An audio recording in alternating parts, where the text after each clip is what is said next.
Let us know more about the development financial institutions in India.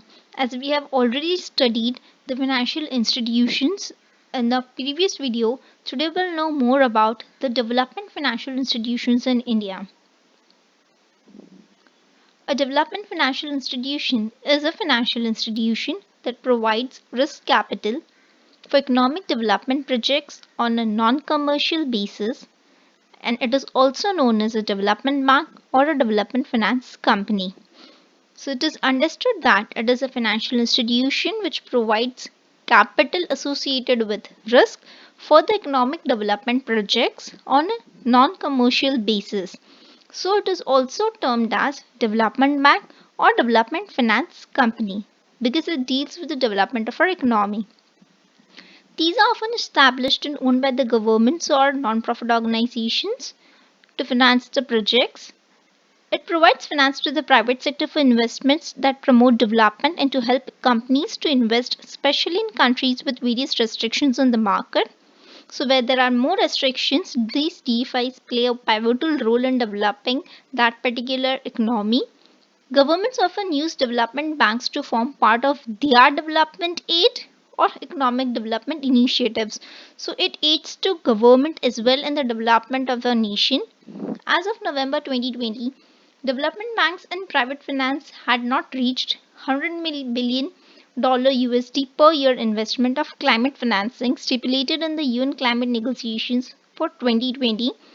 However, in the face of COVID pandemic's economic turndown, 450 development banks pledged to fund a green recovery in developing countries. So they had their target of 100 billion USD dollars per year investment for climate purpose, but due to pandemic COVID-19, the economic turndown has suffered, economic situation has suffered, and so 450 development banks have now pledged that they will aid in green recovery in the developing countries. Moving ahead towards the objectives of development banking, first is they are established so that they can revive sick units and encourage modernization and improvements in technology, generate more exports and encourage import substitution, promote science and technology in new areas by providing risk capital, as development financial institutions are made to provide risk capital in the economy. Thus, they also help us to improve the capital market in our country, helps us in removing regional disparities or regional imbalance, because development finance institutions work to develop our nation. They work in the niche areas by establishing different units, so they help to equalize the regional disparities existing in an economy, finance the development of the housing sector in India and create more employment opportunities, promote more self-employment projects and entrepreneurship, improves the management of large industries by providing training to them, helps in the development of the agricultural sector and rural India. We know there is a bank known as NABARD, which is a development bank, aids in agricultural activities, promote and develop small scale industries, that is SSI, and large scale industries, that is LSI in India. Moving ahead, we know development finance institutions exist to aid in community development banks functioning, which ultimately helps to fund low income areas. International financial institutions conducting development oriented finance on a bilateral or multilateral basis. National development banks are government owned financial institutions that provides financing for economic development. Multilateral development banks are development banks set up by a group of countries and often operate under international laws. Microfinance institutions are there to aid small businessmen, that is MSME sector, poor families and remote areas lacking banking facilities. A revolving loan fund, that is RLF, is a source of money from which loans are made for multiple small businesses development projects, so that these multiple small business can aid in the development of our economy, and they can be raised to a level where they can be globally available and accessible. Their products can be globally accessible and they can have their own brand image in the market. So, for that purpose, a revolving loan fund is facilitated to them. Revolving loan funds may share many characteristics with microcredit, micro enterprise, and village banking. Next, we'll look at the classification of development finance institutions. So, they are basically classified into four. First is National Development Banks. Examples given to you are IDB, SIDB, ICICI, IFCI, IRBI, and IDFC. Moving ahead to sector specific financial institutions, we have TFCI, that is for tourism, EXIM for import export, NABARD for agriculture, HDFC, and NHB for housing. Investment institutions like LIC, GIC, and UDI. State level institutions that work specially at state level. These are state finance corporations and SIDCs. We'll look at each of them one by one. We'll begin with IFCI, that is Industrial Finance Corporation of India. So IFCI is the very first development finance institution, started in 1948 as a statutory corporation to provide finance to medium and large scale industries in India. A development finance institution under the jurisdiction of Ministry of Finance, Government of India. It is currently a company listed on BSE and NSE. It has 7 subsidiaries and 1 associate. Until the establishment of ICICI in 1991, IFCI remained solely responsible for the implementation of the government's industrial policy initiatives. Very important point. On 1st July 1993, it was reconstituted as a company to impart higher degree of operational flexibility because there was NPA enhancement and so it was making loss, and then government decided to privatize it. IFCI was allowed to access the capital markets directly. It provides financial support for the diversified growth of industries across the spectrum. The financing activities cover various kinds of projects such as airports, roads, telecom, power, real estate, manufacturing, services sector, and such other allied industries. During its 70 years of experience, mega projects like Adani Mudra Ports, GMR, Goa International Airport, Salasar Highways, NRSS Transmission, and many others were set up under the financial assistance of IFCI or IFCI. Company has played a pivotal role in setting up various market intermediaries in the niche areas of stock exchanges, entrepreneurship development organizations, consultancy services, educational and skill development institutes across the length and breadth of our country. Government of India has placed a venture capital fund of rupees 200 crores for scheduled castes with IFCI with an aim to promote entrepreneurship among the scheduled castes and to provide concessional finance as well.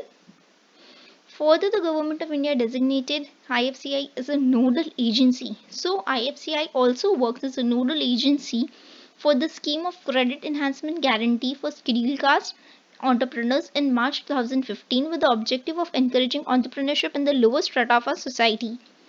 Under the scheme, it provides guarantees to banks against loans to young and startup entrepreneurs belonging to SC. Next is IDB or Industrial Development Bank of India, especially for industrial sector. It was established in 1964 under an Parliament Act and it was established as a wholly owned subsidiary of RBI. Later in 1976, it was transferred to Government of India and made the principal financial institution for coordinating the activities of institutions engaged in financing, promoting and developing industry in India. It is a subsidiary of LIC with the acquisition of 51% controlling stake in it on 21st Jan 2019, making it the majority shareholder of the bank. Subsequently, IDB Bank stands recategorized as a private sector bank. It provides financial assistance both in rupee and foreign currencies for greenfield projects. It is important, it also facilitates greenfield projects and also for the expansion, modernization and diversification purposes. It provides indirect financial assistance by way of refinancing of loans extended by SLF, that is state level financial institutions, and banks by way of rediscounting of bills of exchange arising out of the sale of indigenous machinery on deferred payments. Some of the institutions built with the support of IDB are SEBI, NSE, NSDL, that is National Securities Depository Limited, Stockholding Corporation of India, Credit Analysis and Research Limited, EXIM, SIDBI, and Entrepreneurship Development Institute of India. So all these have built with the support of IDB. IDB Intech Limited IIL is a wholly owned subsidiary of IDB Bank established in 2000, which provides IT related services in the area of consultancy, system integration, system implementation and support, applications and server hosting, and other IT related managed services and specialized trading. It has been accredited with ISO 9001 to 2000 certification for IT related services including data center management and call center, also certified IT security auditing organization with the Indian Computer Emergency Response Team CERT-in. So what you need to know here is IDB Intech Limited has been established and institutes which have developed with the support of IDB. Now we'll study about EXIM Bank, that is Export Import Bank. It is the common name for export credit agency. We all know they can be full agencies of the government or semi-private institutions or state-owned corporations or public-private partnerships. During 50s and the early 60s, it consisted of primary commodities and traditional manufacturers like jute and cotton textiles. So the export sector remained neglected with a very small share in India's GDP. So during 1978 to 79, Ministry of Finance convened meetings to discuss the proposal regarding setting up of an EXIM bank. At these meetings, it was agreed that there is a need for exporters and explore new methods of augmenting credit on reasonable terms. So they tried to establish a concern itself with this investment finance which requires for export production, and so EXIM came into existence. Export promotion combined to push the government into taking a final view on June 18, 1980. In the budget speech of Mr. Sri Venkataraman announced that there is a need to establish EXIM Bank. So it was established thereafter 2 decades of debate on the need for it and then the role of international trade in economic development. So finally, EXIM Act was passed in 1981 and the bank commenced its operations in 1982 March month. Today, with a rich pedigree, it serves as a growth engine for Indian businesses' range of products and services, which includes import of technology and export product development, export production, marketing, pre-shipment, post-shipment, and overseas investment. In a rapidly shifting financial landscape, it acts as a catalyst and key player in the promotion of cross-border trade and investment. So the services or the products provided by EXIM Bank are based on the needs of the companies and the commercial sector, which includes bias credit, corporate banking, lines of credit, overseas investment, project exports, Ubharte Sitare, offering financial acumen to business ventures in the form of marketing advisory services, research and analysis, export advisory services. Moving ahead towards the UTI, that is Investment Development Banks. Here, UTI is a mutual fund insurance company basically. It is a public company under the Act UTI Act 1963, headquartered in Mumbai, Maharashtra. Here, the products provided or the services provided consist of mutual funds, national pension system, private equity, private debt, portfolio management services, mutual funds, national pension scheme, and offshore funds. So UTI was carved out of the erstwhile UTI as a SEBI registered mutual fund from 1st February 2003. It is the oldest and one of the largest mutual funds in India. It has a nationwide distribution network spread across the length and breadth of our country, with the distribution network comprises of over 48,000 AMFI or NISM certified independent financial advisors and 174 financial centers. It has been pioneer for launching various schemes which includes United Linked Insurance Plan with life and accident cover, Master Share, India's first offshore fund in that is India Fund, UTI Wealth Builder Fund, first of its kind in the Indian mutual fund industry, combining different assets, equity and gold, which are lowly correlated. Next is state finance corporations or SFCs are an integral part of institutional finance of a country. Passed under the Act, State Financial Corporation Act 1951. It is established to all the states, applicable to all the states. It helps in ensuring balanced regional development, high investment, more employment generation, and broad ownership of various industries at state level. At present, we have 18 SFCs, out of which 17 established under the Act. Tamil Nadu Industrial Investment Corporation is established under the Companies Act, and it is also working as SFC here. Authorized capital for it within the minimum and maximum limit ranges from rupees 50 lakhs to 5 crores as fixed by the state government. It is divided into shares of equal value which were acquired by the respective state governments, RBI, schedule banks, cooperative banks, and other financial institutions such as insurance companies, investment trusts, and private parties. The state government guarantees the shares of SFCs so that they can augment its fund through issue and sale of bonds and debentures also, which should not exceed 5 times the capital and reserves at rupees 10 lakh. All SFCs are dependent upon the rules and regulations made by the state government. So SFC's problem is that all decisions of these institutions are dependent on the political environment of the state, and so there can be politics and corruption as well, and there can be a hindered growth because what state government decides that will happen. What state government decides which industry will come up, which types of entrepreneurs will come up in a state, so there can be few hindrances in the development of state. Next we have is SIDC or SIDCO, that is Small Industries Development Corporation. So Small Industries Development Corporations are state-owned companies or agencies of India established in 1995 for the promotion of small-scale industries. It aims to develop industrial infrastructure such as industrial parks, very important, industrial parks and industrial estates, along with providing financial assistance. So there are many institutes which are developed to aid industry sector, but each and every one is categorized further. For example, industrial parks and industrial estates is developed or is aided by SIDC. But if I'll ask you for the entrepreneurship purpose or for developing future industries, expansion of industrial trade, we have IDB. So we have different types of industrial banks as well.